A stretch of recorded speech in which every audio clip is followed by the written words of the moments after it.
Vamos a empezar hoy día con una serie de charlas, capacitaciones, talleres, dinámicas en la empresa. Hemos estado ya desde el principio de año armando un plan fuerte de este tema y básicamente ahí nos hemos dado cuenta que hay bastante conocimiento que tenemos dentro de la empresa, de las personas que están dentro de la empresa y que es necesario compartirlo con los demás, sobre todo con la línea que queremos seguir como empresa. Así que probablemente muchos de ustedes en algún momento estén en la posición que yo estoy ahorita, ¿no? Porque de hecho hay muchas cosas que compartir, temas de obras, temas de buenas prácticas, etcétera. ¿Ok? En realidad he querido empezar esta serie de capacitaciones con este tema que estamos tratando de trabajar como empresa, que va un poquito más allá de solo la obra, va más allá un poquito de que solo sea el diseño, sino tiene que ver con un cambio de paradigma en construcción, ¿ok? Que se los voy a ir explicando más adelante. Bueno, ahí está mi foto, ¿no es cierto? ¿Esto funcionaba o no al final? Ahí está. Bueno, esta es una diapositiva que siempre me gusta usar, ¿no? Ahí está el señor Leo, no mentira, es Albert Einstein. Cuando le preguntaron a Albert Einstein que era un loco, él decía que era alguien que piensa tener resultados, es hacer la misma cosa una y otra vez y obtener resultados distintos, ¿ok? Esta frase pinta de pies a cabeza la construcción, de cierta manera, ¿no? Vamos a hablar de varias cosas. Una de las cosas que de cierta manera nos ha guiado en este proceso de muchos de lo que estamos haciendo es un libro de Martin Fisher, del IPD, donde de cierta manera cita muchos libros citan a personas emblemáticas, ¿no es cierto? O gente que tiene mucho que ver con por si acaso los que llegan tarde van a bailar, Julio, al medio tiempo. No es broma, he traído la lambada para que bailen más tardecito, ¿ok? Les decía que cita a veces, no sé, pues personas emblemáticas. Este señor tiene la particularidad que, por ejemplo, en uno de los encabezados de cada capítulo, por ejemplo, en uno de estos cita a Morpheus de Matrix, ¿no es cierto? No sé si han visto la película. ¿Quiénes han visto la película de Matrix? Levanten la mano, por favor. Son igual de antiguos que yo, ¿no es cierto? Porque ya es antigua esa película, ¿no es cierto? ¿Se acuerdan cuando le ofrece a Neo la pastilla, ¿no es cierto? Roja o azul, ¿no? Y le dice, tú sabes que hay algo detrás de todo esto, que lo hueles, lo percibes, pero no sabes qué es, ¿no? Cuando hablamos de temas colaborativos o de temas IPD, que lo vamos a ver en un ratito más, es como él trata de poner la posición en construcción, ¿no? Nosotros venimos haciendo las cosas de una manera, ¿no? Recurrentemente, todos los días, pero sabemos que hay algo mal, ¿no? O sea, está mal que odiemos al cliente, está mal que todo sea para ayer, está mal que estemos continuamente confrontados con las personas que trabajan todos los días con nosotros, ¿ok? Vamos a ver por qué es esto, ¿no? Voy a poner un poquito más acá.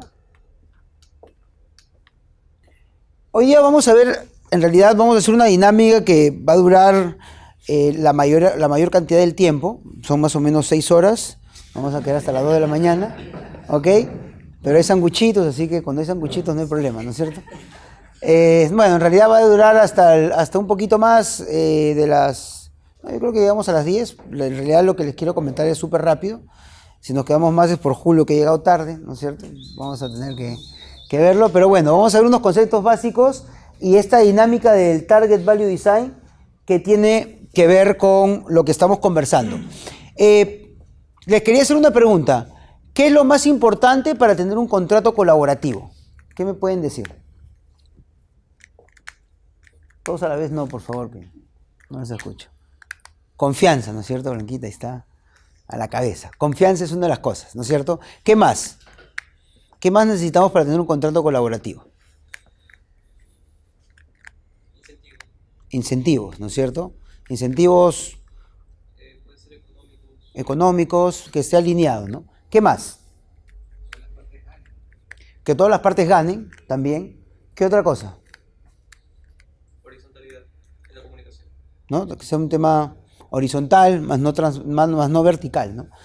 Es bueno lo que comentan porque muchas veces cuando hago esta pregunta es media retórica porque muchos dicen que lo más importante es el contrato, ¿no?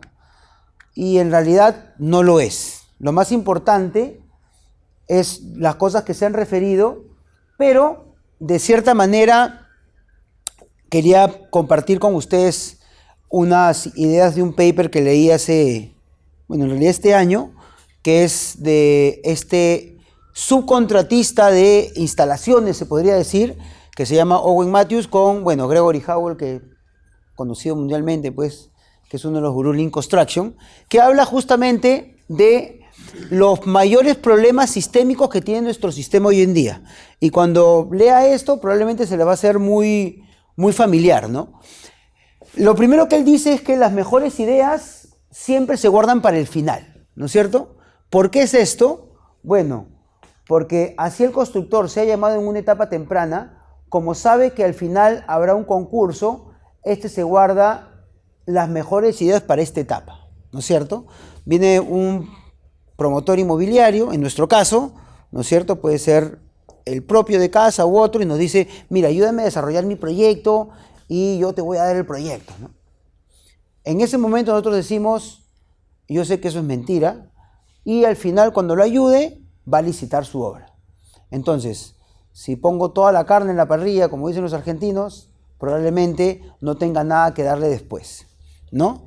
Entonces, para los amantes de los gatos, esta es la cara que ponemos, aquí hay gato encerrado, ¿no es cierto? Entonces, definitivamente no le voy a dar todas mis ideas a este señor porque sé que en algún momento va a sacarme la vuelta. El otro punto para que hay un problema sistémico en nuestro sistema tradicional es ¿no? Los contratos limitan la cooperación e innovación porque los contratos tradicionales son leoninos, son asimétricos, ¿no es cierto? Y por lo general pasa lo que le pasa a esta señorita, ¿no es cierto? Es difícil cooperar cuando tienes una dinamita en el cuello y el otro tiene el detonador, ¿no? Si te dicen, oye, mira, vamos a colaborar y tienes la dinamita, oye, ¿qué te...? Tú dices, bueno, sí, no sé, pues, ¿no? O sea, ¿pero vas a apretar el botón o no? Primero dime eso, ¿no? Ojo que empecemos a pensar qué pasa también con nuestros subcontratistas, ojo. Acuérdense que esa es una cadena, ¿no? Que estamos acostumbrados que si el cliente me doble el brazo, ¿yo qué tengo que hacer? Doblarle el brazo al subcontratista. ¿Y el subcontratista a quién le doble el brazo? A los obreros. Y el obrero trata de ver. ¿Cuándo se rompe esto? Cuando alguien falla en la cadena, ¿no? Si nosotros queremos ser coherentes, sabemos al final del día que si alguien rompe esa cadena, todos pagamos los platos rotos. Entonces, eso es lo que decía Morfeos, ¿no? O sea, algo sabemos que está mal, pero igual sabemos que como me doblan el brazo, yo le tengo que doblar el brazo al que sigue, pues porque es la única manera que yo entiendo de hacer las cosas, ¿ok? Ese es otro punto. Hay otro punto que es la incapacidad del cliente o el contratista o el subcontratista para coordinar con sus subcontratistas. No hay un sistema para coordinar adecuadamente, ¿no? Por eso nosotros, que siempre tratamos de estar un pasito adelante, tenemos estas salas de producción y tratamos de hacer cosas donde tengamos un sistema para coordinar estas cosas.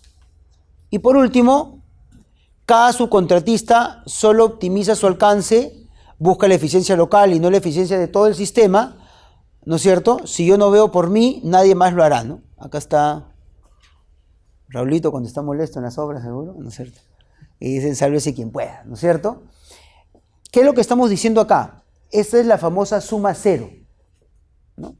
La suma cero es lo que nosotros tenemos enraizado en el mindset que tenemos, en nuestro pensamiento. Cuando alguien se nos acerca y nos dice, vamos a hacer esto, lo que nosotros pensamos es que eso va a sumar cero de alguna manera. Quiere decirse que si alguien gana en ese negocio, otro tiene que perder.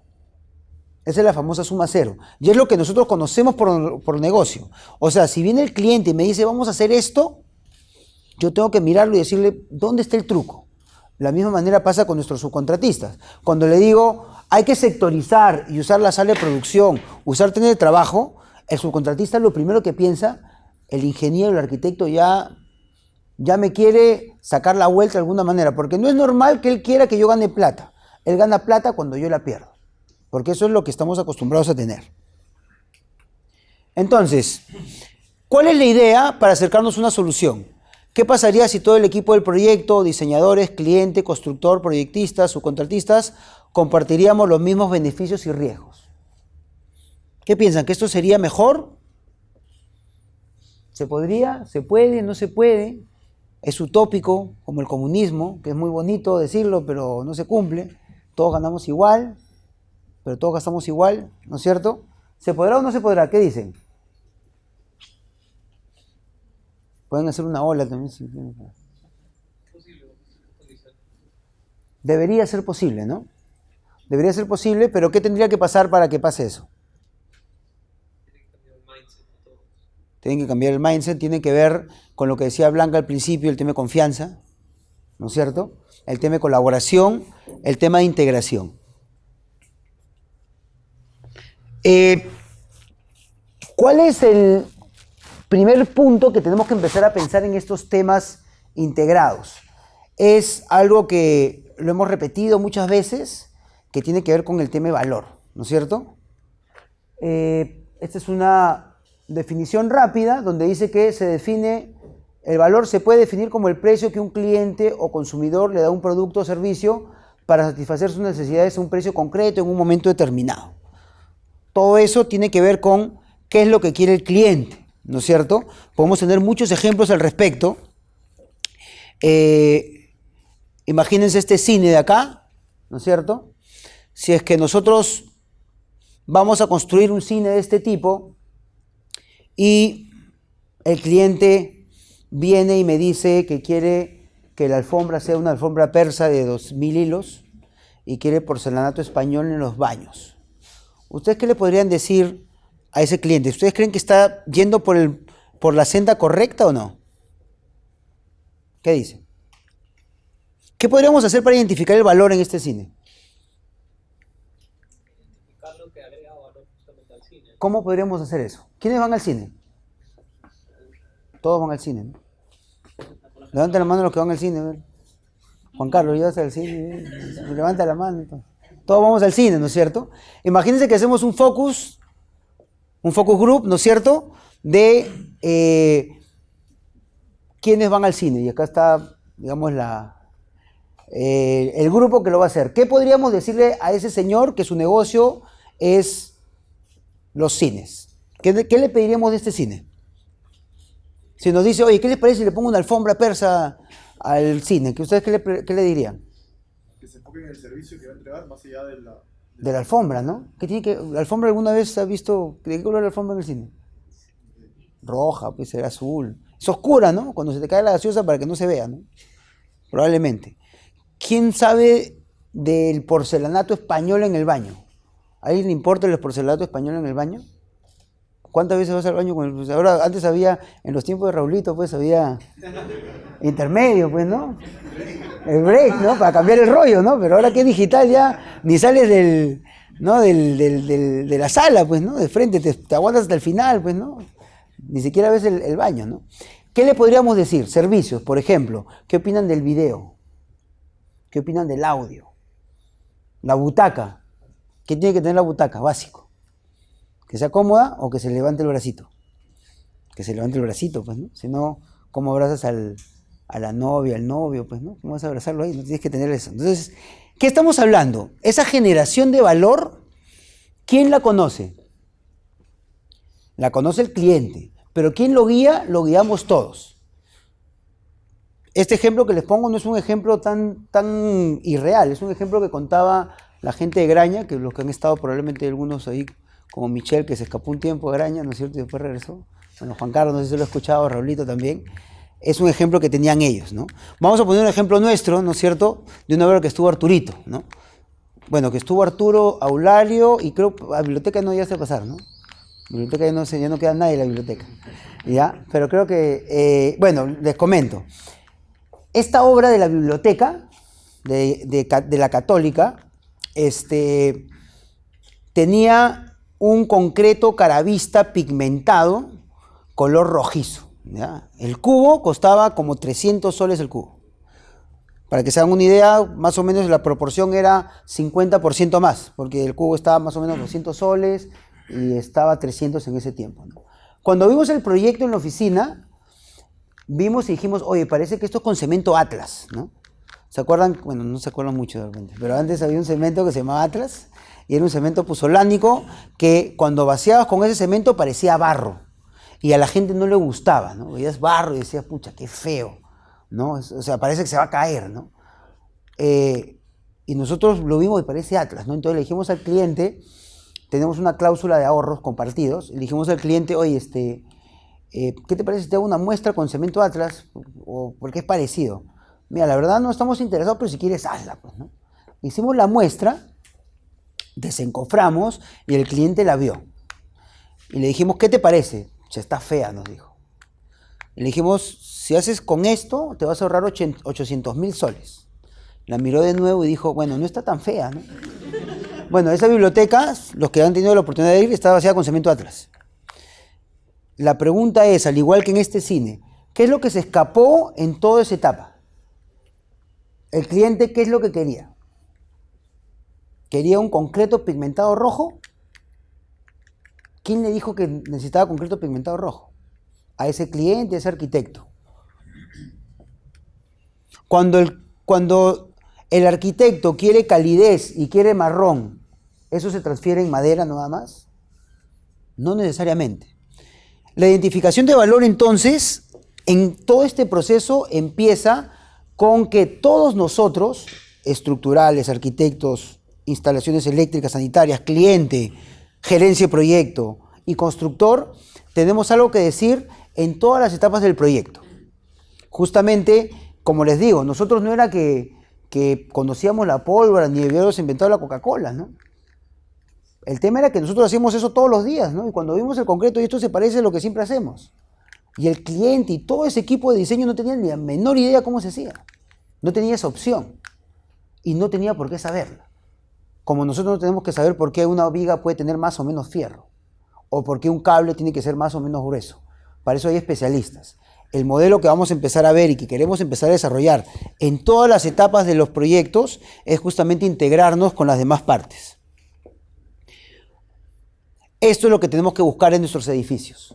Que sean construibles, sostenibles, operables y utilizables. ¿Qué significa esto? Que hoy día lo único que vemos es constructabilidad.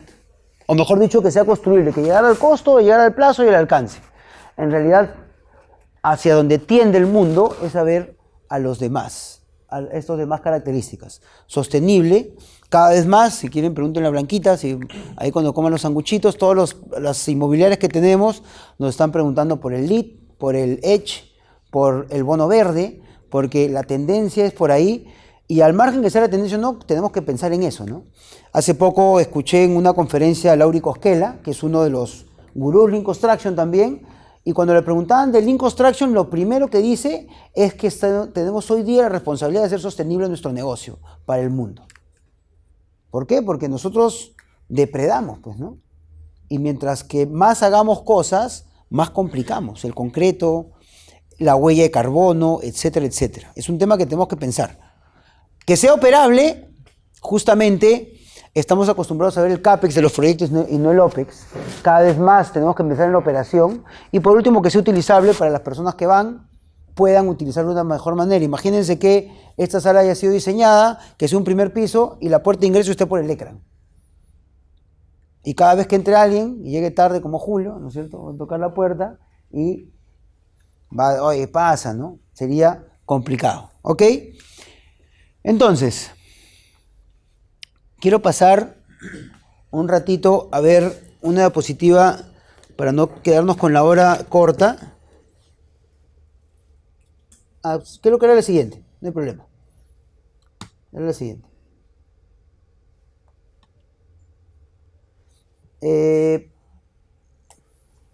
Entonces, ¿dónde radica el problema? Donde nos hemos quedado es en esta manera de entregar el proyecto. Todo lo que vamos a ver acá son entregas del proyecto, no tiene que ver con los contratos, ojo.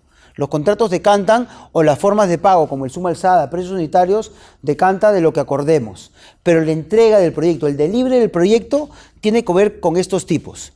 Este es el cliente, diseñador y constructor. El famoso Design Bid Build, donde tenemos diseño, licitación, construcción. ¿Ok? Si me preguntan a mí, bajo mi humilde opinión, este modelo es como el comunismo. Es un modelo que funciona bajo una premisa. Como el comunismo funciona que todos tienen que ser iguales, así te esfuerces o no te esfuerces, lo cual el ser humano no lo acepta. Bueno, no sé si hay un comunista y me va a meter un balazo ahorita, pero bueno, estoy especulando, ¿no es cierto? Discúlpeme, no era verdad lo que estoy diciendo. Voy a obviar eso mejor. ¿Ok? Esto de acá tiene que ver con que el diseño es perfecto. Y yo termino mi etapa de diseño y estoy seguro y garantiza que al licitar, voy a licitar un diseño y este no va a cambiar en toda la etapa de la construcción. La pregunta es, ¿eso es verdad o no? Por favor, que alguien levante la mano en un proyecto que no ha tenido un cambio en la etapa de construcción. Si alguien levanta la mano, quiere decir que también ve elefantes blancos y está loco, ¿no es cierto? Porque eso no existe. Este modelo, el modelo construcción, mucho, poco o de alguna manera siempre hay cambios. Entonces, el modelo parte errado. Parte errado porque no considera los cambios y considera un diseño perfecto. Al menos es lo que se entiende por esto. Luego hemos tenido iteraciones, ¿no es cierto? Donde hay un diseño y construcción, que es parecido a un EPC, después hay un Construction Management agenciado, uno que toma riesgo, que son opciones que cada vez han mejorado este modelo, pero después entramos justamente a los contratos, a los modelos colaborativos o a las entregas de proyecto colaborativas. ¿Qué significa? Que en realidad nos hemos quedado en un modelo de los años 70, ¿no es cierto? Entonces, para el partir de mañana, por favor, todos pantalones acampanados, patillas, afro, ¿no es cierto? Porque estamos en un modelo de los 70 y la gente que hacía negocios en ese momento es la misma que hace ahorita. ¿Qué es lo que estamos tratando de hacer nosotros? Cambiar el paradigma de la construcción. En realidad, hablando con gente como, por ejemplo, Leonardo Richmoller, que es una de las personas de DPR, que son empresas en Estados Unidos, que está en el top 10 de empresas constructoras, empresas que venden $6.000 millones, ¿no es cierto? Hablan no de un cambio de modelo de entrega de libre, sino un cambio de paradigma en realidad. Que para los que creemos en esto, que somos nosotros, va a ser el nuevo paradigma de la construcción. Así se los puedo plantear. Así como cuando pasamos de pensar que el reloj automático iba a vivir por el resto de la vida y crearon el reloj de cuarzo, así como la cámara fotográfica, no sé si alguno se acuerda de la cámara Kodak, Raulito de todas maneras. ¿Quién más? César también, por favor, César, no. Edwin también, ¿no? ¿Quién me puede decir una cámara? ¿Cuál es la mejor? ¿Cuál es una marca de cámaras? La más conocida ahorita, ¿cuál es? Canon, Nikon, ¿no? Nikon, no sé cómo se llama. Nadie me va a decir Kodak, pues. Y si preguntas hace cuánto, ¿20 años? ¿15? Kodak era lo único que había en cámaras. Es brutal lo que pasó, ¿no es cierto? Entonces, estamos evolucionando. Acuérdense que estamos en la cuarta revolución industrial ahorita, ¿no es cierto? Empresas como Uber, que no tienen ni un solo auto, son las que lideran el parque automotor en el sentido de taxis. Empresas como Airbnb no tienen ni una sola habitación propia, pero manejan millones de habitaciones. El paradigma que viene en la construcción no es la digitalización, viene en procesos, ¿no? Hay impresiones en 3D de casas, etcétera, pero creo que estamos muy lejos todavía para ver algo de eso. Lo que va a venir son los procesos y los cambios de mentalidad de esto. Entonces, ¿qué es lo que hemos hecho acá? Miren, está el diseñador, el cliente y el constructor bajo un mismo paraguas, ¿no? Les cito un ejemplo que ya alguno de la oficina se los he contado, porque cuando estuve en este Congreso de Santa Cruz, Leonardo Richmoller dio una charla al respecto, ¿no? Así que los que escuchen de nuevo, se la bancan, pues, ¿no? Porque el resto no lo he escuchado, ¿no es cierto? Él hablaba de un proceso que habían llevado, si no me equivoco, en Suiza o en Holanda, del tema de una clínica o un hospital, un tema de salud al fin, que se trataba de cuánto duraba la atención y el diagnóstico de una mujer, una señorita que quería hacer un descarte de cáncer de mama, ¿no es cierto? Entonces, él explicaba que iba entrando, ¿no es cierto?, primero al primer consultorio, donde hacían un despistaje, luego le decían, bueno, sí, tienes que ir a hacerte una mamografía, había un periodo de latencia, ¿no es cierto?, de espera de 3-4 días, se hacía la mamografía, después esperaba un poco más, entraba otro, etcétera, y el periodo duraba 42 días. ¿Cuál es el problema con esto? Que en realidad, ¿dónde cambia el mindset de este tema? Que lo que tenemos justamente es que las empresas estamos acostumbradas a trabajar por silos. ¿Cómo es trabajar por silos? Es que yo priorizo la eficiencia de los recursos más que del proceso de generación de valor. ¿Eso qué quiere decir? Que si yo tenía esta señora que tenía que detectarle algo rápidamente, porque podría tener una enfermedad, se demoraba 42 días, porque yo priorizaba que el doctor que hace el primer chequeo, el triaje, qué sé yo, tenía que atender la mayor cantidad de personas posibles. De la misma manera la mamografía, de la misma manera el despistaje, etc. Entonces, eso hace que el proceso sea largo, porque ¿qué estoy priorizando? Mis recursos más que la generación de valor. ¿Qué es lo que hizo este estudio en este país de Europa? Hizo algo parecido a esto. Puso a todos en un mismo sitio. Y ahí mismo hizo toda la serie de investigaciones, análisis, etcétera, que tenían que hacer. El primer proceso duraba 42 días. ¿Cuánto piensan que duró después de la optimización? ¿Qué dicen? 4 días. 2 horas. De 42 días a 2 horas. Es brutal.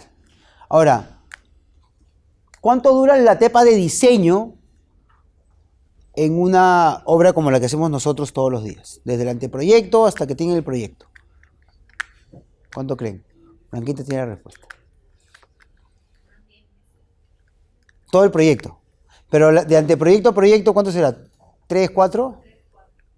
¿Qué pasa si metemos a todos en un salón con una botella de ron y los ensayamos sin ron mejor? Puede haber problemas. Sobre todo si son de productiva, ¿no? Bueno, ¿cuál es la idea? Que este modelo lo que lleva es tratar que al integrar las cosas con las personas adecuadas, en los momentos adecuados, podemos generar valor mucho más rápido. ¿Ok? Este es el IPD y el IPD cuadrado tiene las mismas personas o los mismos stakeholders, pero con estos mini diseñadores y mini constructores, ¿no es cierto? Porque sabemos que, por ejemplo, el que diseña la piscina, el eléctrico no tiene la menor idea cómo se diseña la piscina. Sabrá la carga, pero no cómo se diseña la piscina. Siempre tenemos problemas con las piscinas, ¿o no? Tenemos el diseño y viene el del eléctrico y dice, oye, pero eso está mal, acá no va el foco, el motor está acá, el rebose. ¿Por qué no entra a decirlo en este momento?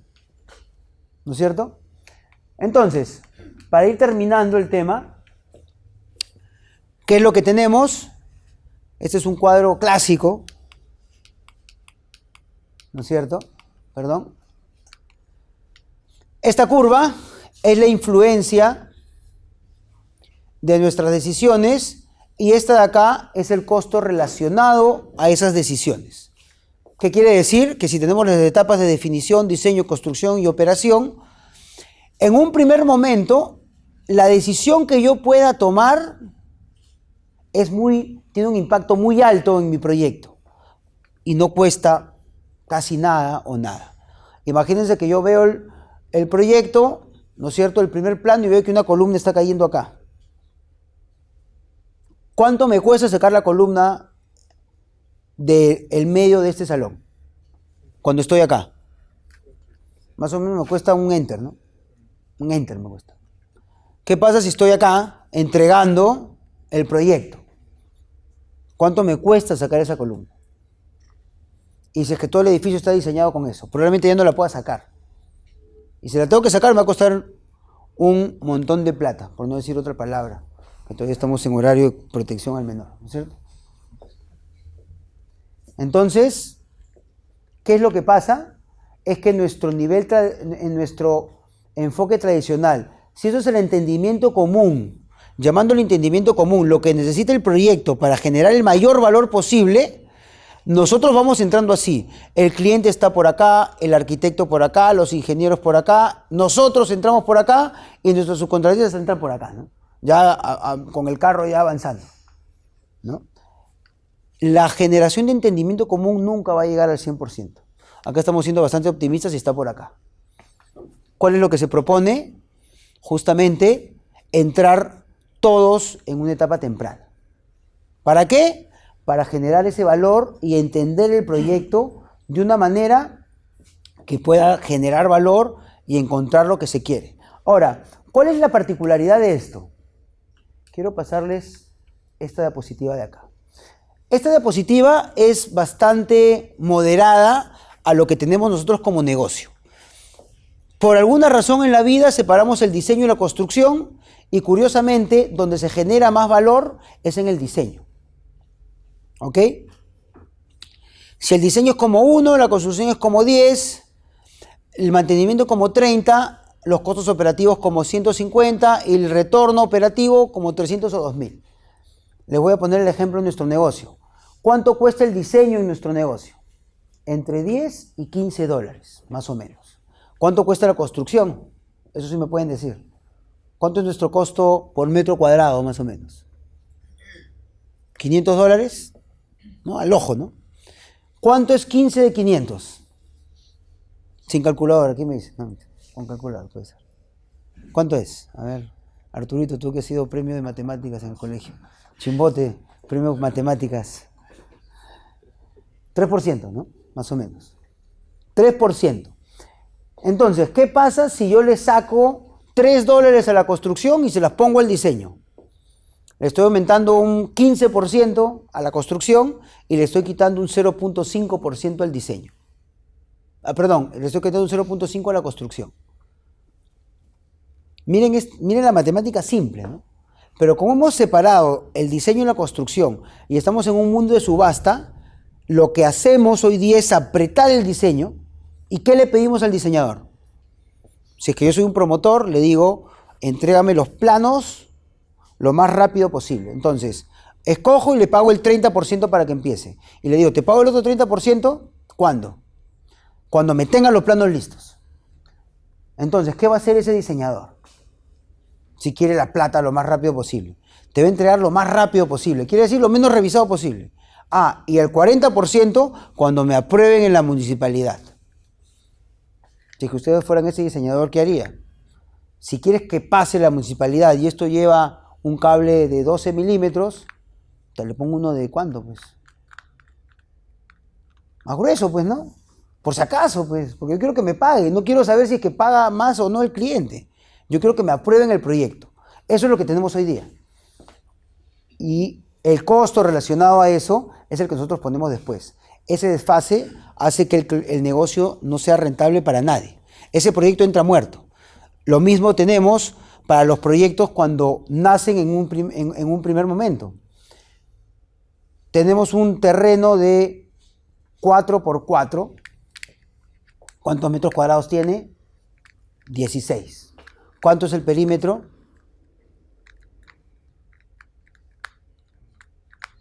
16, pues. Por favor, no me asuste. ¿No es cierto? Si tenemos un terreno de 8x2, ¿cuántos metros cuadrados tiene? ¿Y cuánto de perímetro? 20, ¿no es cierto? Turito, mira así. 20, ¿no es cierto? Entonces, tenemos un terreno con la misma área construida y con un perímetro distinto. ¿Qué es lo que cuesta en una obra? Más muros, pantallas, más vidrios en la fachada. Pero el promotor, ¿cómo pone el precio? Dice, ¿cuántos metros cuadrados? Ah, ¿cuánto me cobra? 500 dólares por metro cuadrado. Ponle 500 dólares. Ya está el precio puesto. Y tiene más perímetro, más muros, pantalla, más de todo, etcétera. Tienes uno en esquina que tiene más torsión, tiene más fierro, etcétera, etcétera, ¿no es cierto? Entonces, el diseño lo que hace está de cierta manera llevado al fracaso, ¿ok? ¿Qué es lo que vamos a ver ahorita? Y para ya entrar a la dinámica y no aburrirlos más con este tema, solo quería comentarles que transversalmente, que probablemente vamos a ver ya charlas más pegadas al tema también colaborativo en construcción, y quería, antes de entrar ya a la teoría de ese target cost, ¿no es cierto?, que lo tenemos que llevar. Ese tema colaborativo no solo es en el diseño, ¿ok?, sino se tiene que hacer transversal a todas las etapas. Parte del tema del diseño, donde nosotros les damos más aire al diseño en plata, para que haya más horas hombre, es que por ejemplo, que los diseñadores nos puedan colocar horas hombre dentro de la construcción. Cuando nosotros hacemos un RFI, ¿cuál es el proceso? ¿No? Mandamos nuestro RFI, ¿se lo mandamos a quién? Al supervisor. ¿El supervisor qué hace? ¿A quién se lo manda? ¿Al cliente o al proyectista? ¿El proyectista qué hace? No tiene plata, ya le pagaron, la persona que trabajaba en ese proyecto ya no lo quiere hacer, lo hace cuando tiene tiempo, se demora. Lo que les estoy describiendo no es parecido a la señora que se iba a hacer al hospital, ¿no? ¿Se parece o no se parece? Se parece, ¿no? Le mando, chequean, revisa. Como sabe que tiene que responderse en un contrato 10 días, ¿qué te dice el supervisor? Te responde cualquier cosa. Ya cumplió, pues, porque entonces dice responder a los 10 días.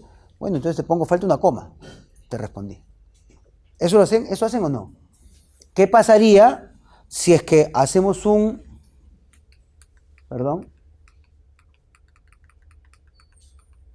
¿Qué pasaría si es que en obra hacemos algo parecido a eso también? Eso es en el diseño.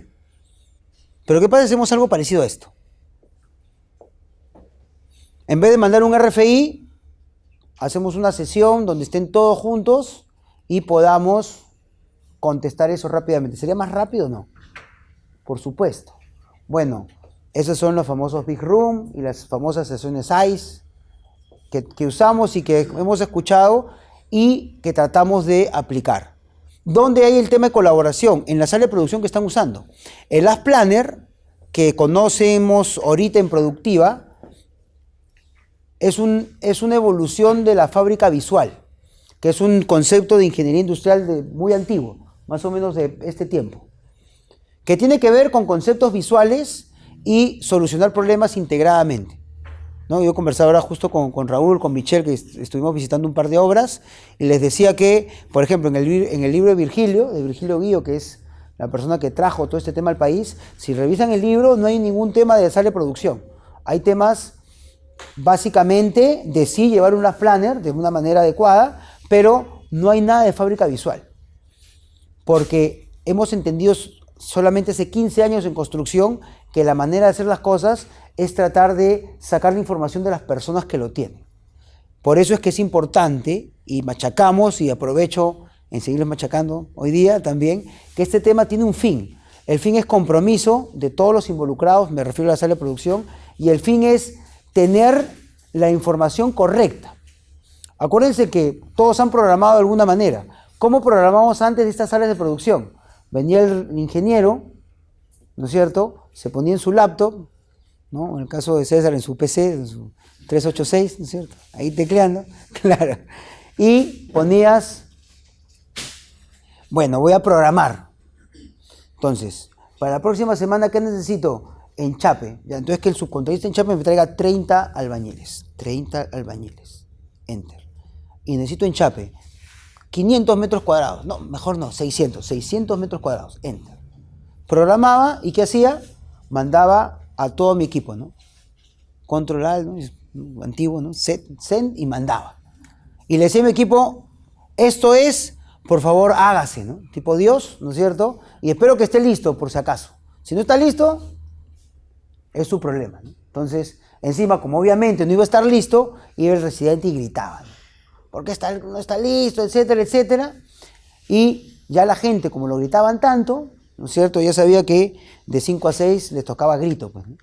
Entonces, ya mira, oye, son las 5, ya vamos porque nos van a gritar en la sala. Entonces nos gritaban un rato y después a la casa, pues, ¿no? Porque era un dato que no se iba a cumplir las cosas.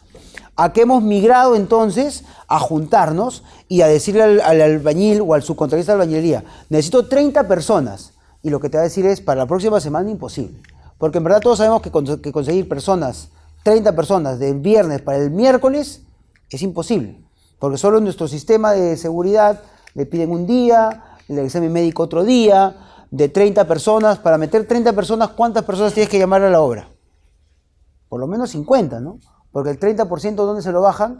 En el examen médico. Y el otro 10% se lo tiran en el examen de seguridad. Entonces, si quiero 30, tengo que llamar 50.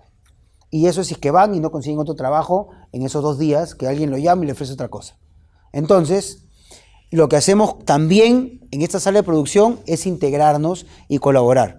Entonces, el concepto es transversal a todas las etapas de construcción, ¿ok? Entonces, vamos a cerrar con un concepto que vamos a hacer una dinámica de Target Value Design, que tiene que ver con lo que hemos conversado, que es con respecto a cómo diseñar en base al costo, que lo podemos usar en una etapa de diseño o lo podríamos usar también con subcontratistas. Es cuestión de extrapolar las definiciones. Les voy a comentar 4 conceptos.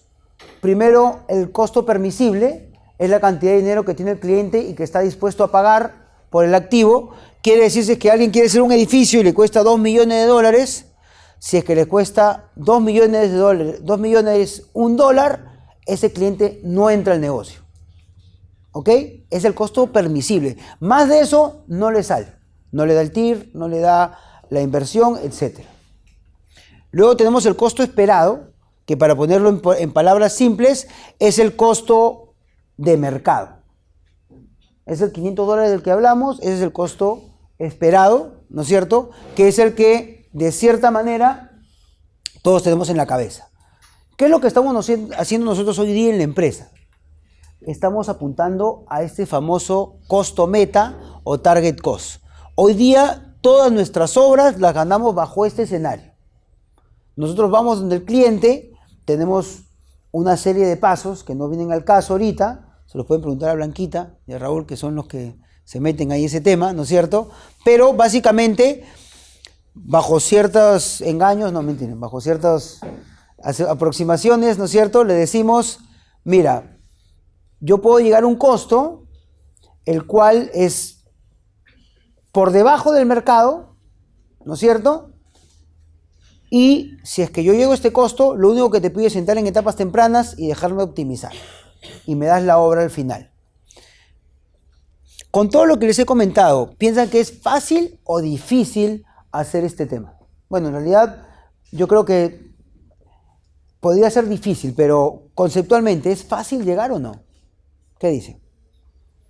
Miren, si es que yo le digo a ese estructural que comparto lo que baje de ese target cost o ese costo meta con él y con ese arquitecto y con esos ingenieros sanitarios y eléctricos, ¿piensan que será difícil?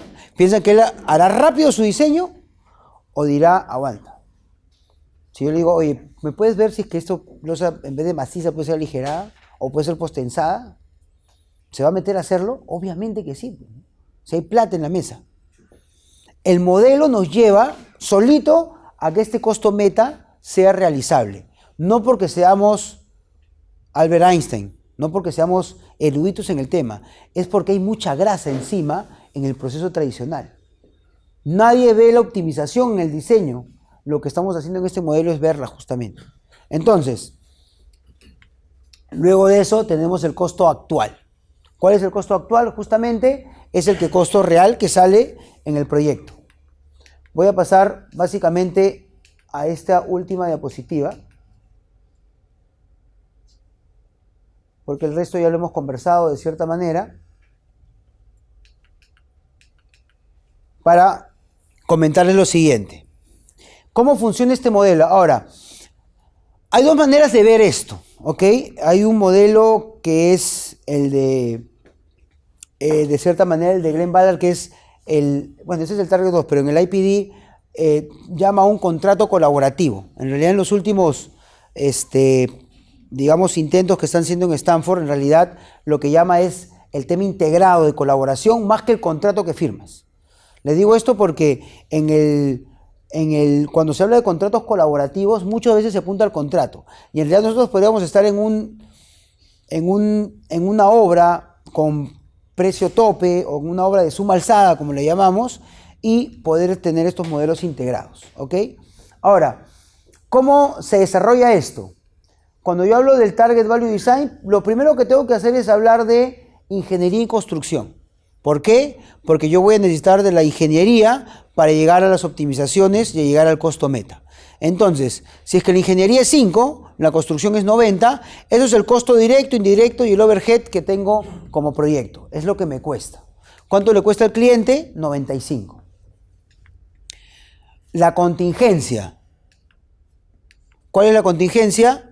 1 para la ingeniería, 4 para la construcción y 95 más 5, 100 para el cliente.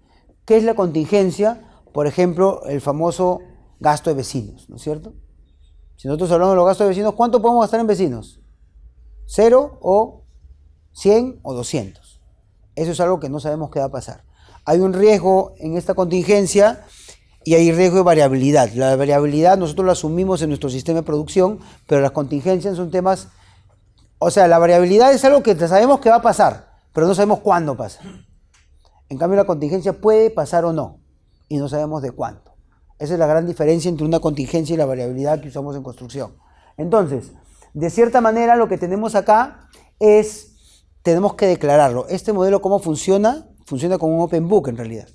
Porque el primer problema que tiene el diseño, licitación, construcción, es que las contingencias no se declaran. Las tenemos que asumir en un contrato y como no las puede ver el cliente porque no las quiere ver y nosotros no queremos perder plata, ¿qué es lo que hacemos? Ponemos en los vidrios, si cuestan 200, le pondremos 250 pues, para esconder utilidad. Y cuando el cliente quiere optimizar, ¿qué le decimos? Si te dice que quiere sacar el vidrio, le decimos que ya lo compramos, que ya está importado, lo compramos rápido. ¿Por qué? Porque en realidad nos pega la utilidad. Y eso no agrega valor ni para mí ni para el cliente. Por el contrario, acá declaro contingencias, la pongo dentro del costo meta y lo que hago es manejar esas contingencias junto con todo el equipo integrado. Luego declaro la utilidad en riesgo, que es lo que yo quiero ganar del negocio, y la ingeniería también. Eso se suma al costo del propietario y lo que tenemos es un target cost y el costo del cliente. ¿Cómo este modelo se va en la práctica? Empieza sano, costo más contingencia 100, utilidad en riesgo 8 más 2. ¿Qué pasa si se ahorra en la construcción? Compartimos ahorros, 50-50, 80-20, 70-30, no importa cuánto, pero se comparte el constructor, el diseñador y el cliente. ¿Qué pasa si es que el costo vuela? Para eso está la utilidad en riesgo, ¿no es cierto? ¿Qué pasa si vuela un montón? El cliente también paga eso. Les voy a ser honesto, este sistema hay muy poco en el mundo y eso es lo que tenemos que entender, ¿no es cierto? Obviamente que el cliente no quiere riesgo, pero lo que sí tenemos que manejar es esto y ahí viene un poquito con lo que quiero terminar esta conversación. Lo que nosotros tenemos que tratar de hacer es tener un sistema que recoja lo que pasa día a día en los proyectos. Y lo que pasa día a día en los proyectos es que se originan cambios y estos cambios originan problemas. Lo que tenemos que tener es una buena gestión de cambios para no repartir problemas al final. Eso es lo que tenemos que entender. Mientras que no haya problemas, el contrato está en el cajón. Cuando hay problemas, todos sacamos el contrato. Lo que tenemos que hacer inteligentemente es que no haya problemas o que estos problemas sean reducidos. ¿Y cómo lo hacemos? ¿Qué es lo que dice este sistema? ¿Qué es lo que estamos hablando en este paradigma? Es integrarnos. Si queremos tener menos problemas, tenemos cada vez tener más el paradigma de integración. Lamentablemente estamos en una transición hoy día que hace que tengamos que estar con un pie en este tema integrado, colaborativo, y el otro pie en el sistema tradicional, ¿no es cierto? Que cubramos el contrato y todo eso. Pero, y ya para terminar, ahora sí en serio, ¿no es cierto? Si me preguntan a mí, este es el futuro de la empresa y este es el futuro del sector. Si vamos por acá, ¿no es cierto? Y los que vayan por otro lado probablemente van a ser la Kodak, ¿no es cierto? La Kodak de la construcción, si queremos ser la Canon de la construcción, ¿no es cierto? Tenemos que ir por un lado donde en realidad tiende, ¿ok? Así que me gustaría invitarlos de cierta manera a preguntar más, interiorizar más. Tenemos un montón de cosas por ver, pueden conversar, ¿no es cierto? Fastidien a Blanquita, a Michelle, a Raúl, que tienen ese tema más con detalle, bueno, muchos de ustedes también, pero en realidad es un tema que, más que explicarles mucho de esto, quería dejarles el concepto de que estamos haciendo algo nuevo en la empresa para mitigar el riesgo en construcción. Acuérdense que en el negocio que estamos es un negocio, como dicen, de estómago, ¿no? Es un negocio de poco margen. Los márgenes en construcción van de 1 a 5%, 2, 3%. Nuestra empresa gana 3, 4% al año antes de impuestos. Entonces eso quiere decir que si tienes contratos de 100 millones, ganas 3. Por el otro lado, somos empresas, las constructoras, de que tomamos los adelantos del cliente y nos apalancamos con los contratistas. Tenemos un capital social de 3 millones y gano 3 millones. Nuestro ROE o nuestro retorno del capital es alto, pero es de estómago.